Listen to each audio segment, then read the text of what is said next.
Rob Pyne here, folks. I'm outside one of Queensland's biggest social housing and community projects in the suburb of Woree.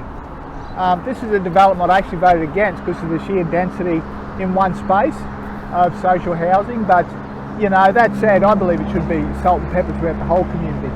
But that said, even here it's hard to criticise people who've supported these important developments, because we are in a housing crisis, and developments like this put roofs over people's heads. It does worry me a bit with all of these little containers and whatnot.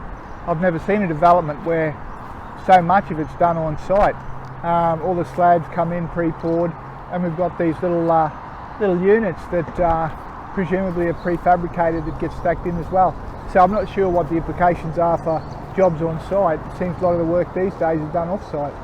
So yeah, it'd be interesting to hear your thoughts, and good luck to the people working here to finishing this off and getting people into accommodation.